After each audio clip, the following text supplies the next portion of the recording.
নমস্কাৰ। যোৱা ভিডিঅ'ত মই শালস্তম্ভ বংশৰ বিষয়ে আলোচনা কৰিছিলোঁ।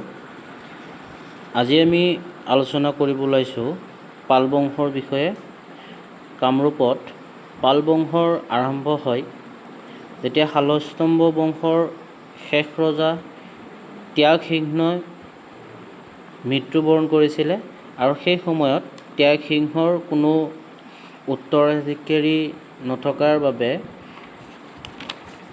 আমাৰ শালস্তম্ভ বংশখন সেইখিনিতে শেষ হয়।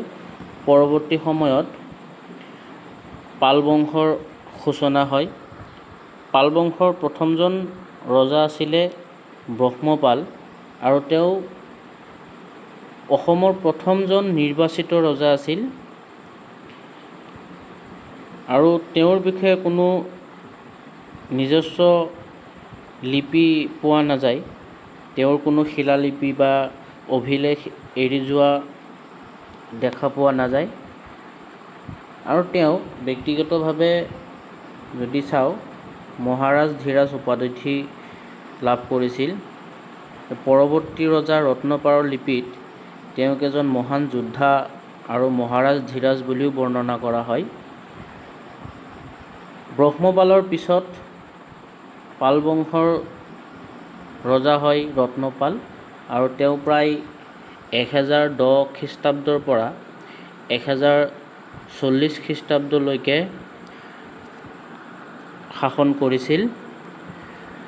তেওঁ আমাৰ বাবে চুৰাটবাৰী অনুদান, বৰগাঁও অনুদান আৰু শুৱালকুছি অনুদান এৰি থৈ গৈছে।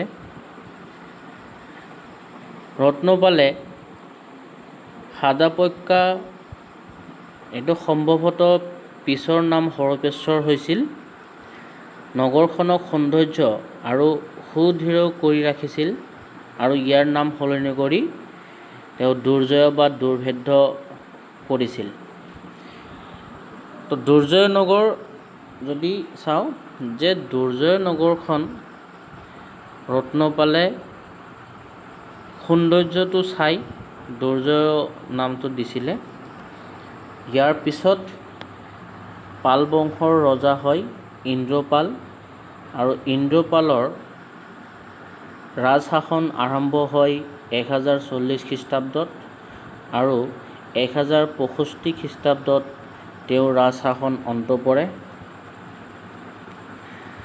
আমাৰ হাতত তেওঁৰ দুটা ৰেকৰ্ড আছে, গুৱাহাটী অনুদান আৰু শুৱালকুছি অনুদান।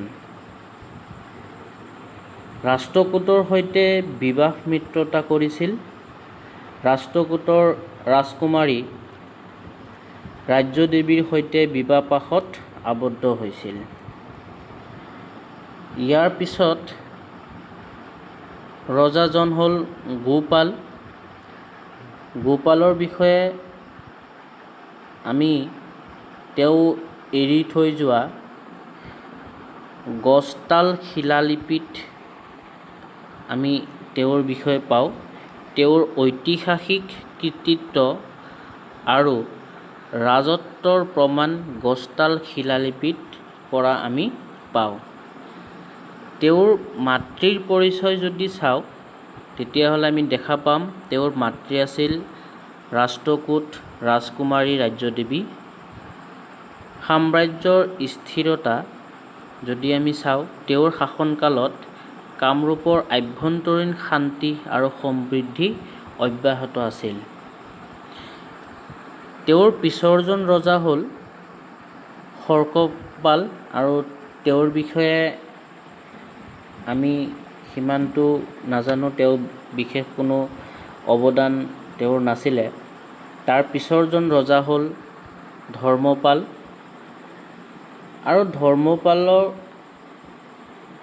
সোণামুখী অনুদান, শুভঙ্কৰ পতাকা অনুদান আৰু পুষ্পভদ্ৰ অনুদানৰ তেওঁৰ বিষয়ে আমি দেখা পাওঁ।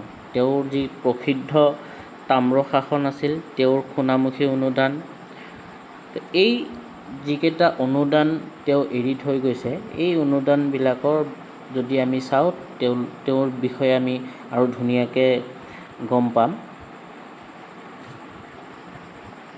তেওঁ বংশৰ শেষ গুৰুত্বপূৰ্ণ শাসক আছিল। কামৰূপৰ পাল বংশৰ শেষ আটাইতকৈ গুৰুত্বপূৰ্ণ তথা শক্তিশালী শাসক হিচাপে তেওঁকেই আমি গম পাওঁ। কালিকা পুৰাণ মতে তেওঁৰ সক্ৰিয় পৃষ্ঠপোষকতা বিখ্যাত আৰু ধৰ্মীয় সাহিত্যকৃতি কালিকা পুৰাণ ৰচিত হৈছিল। তেওঁৰ দিনত অৰ্থাৎ ধৰ্মপালৰ দিনতে আমি যি আমাৰ কালিকা পুৰাণ গ্ৰন্থখন পাওঁ, সেই গ্ৰন্থখন তেওঁৰ দিনতেই ৰচনা কৰা হৈছিল। ৰাজত্বকালৰ শেষৰ ফালে ধৰ্মপালে তেওঁৰ ৰাজধানী চহৰ কামৰূপ নগৰলৈ স্থানান্তৰিত কৰে। ইয়াৰ পিছত আমি জয়পাল বিষয়ে পঢ়িম আৰু জয়পালৰ পিছতেই কামৰূপত পাল বংশৰ পতন হয়। আৰু পৰৱৰ্তী হিচাপে আমি যদি চাওঁ প্ৰাচীন যি অসমৰ ইতিহাস, সেই ইতিহাসটো আমি এইখিনিতে অন্ত হ'ব বুলি আমি ধৰি ল'ব লাগিব, কাৰণ ইয়াৰ পিছত মধ্যযুগ আৰম্ভ হ'ব। তো জয়পালৰ বিষয়ে যদি চাওঁ, বংগৰ ৰজা ৰামপালৰ হাতত জয়পাল পৰাজিত হৈছিল।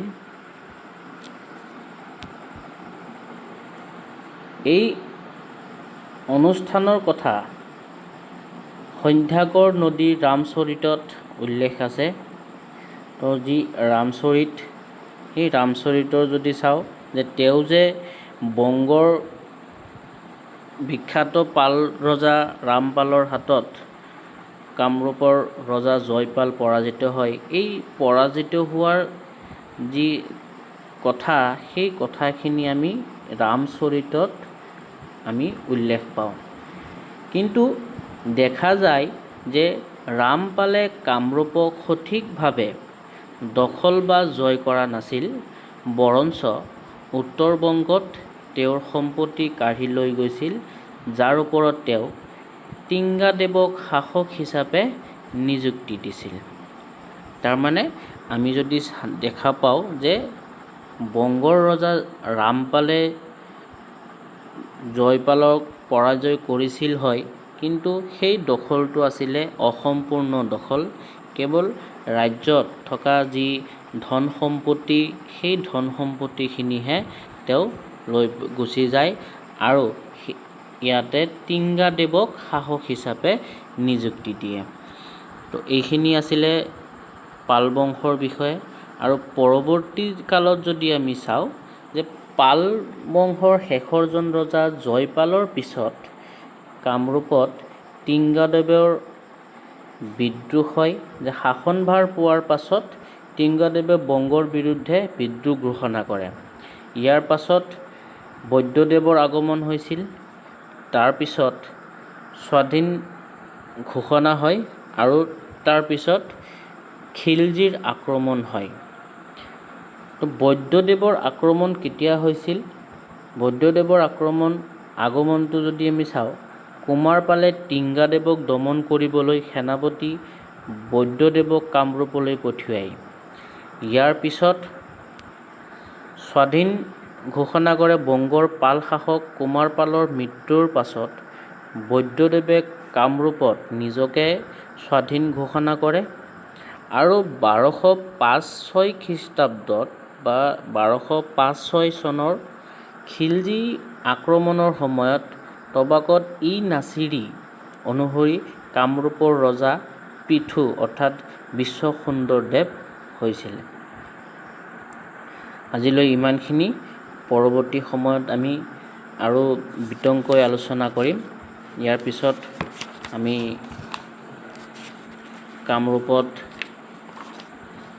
মধ্যযুগৰ যি আৰম্ভণি হৈছিলে, সেই মধ্যযুগৰ বিষয়ে আলোচনা কৰিম। আজিলৈ ইমানখিনি। ধন্যবাদ।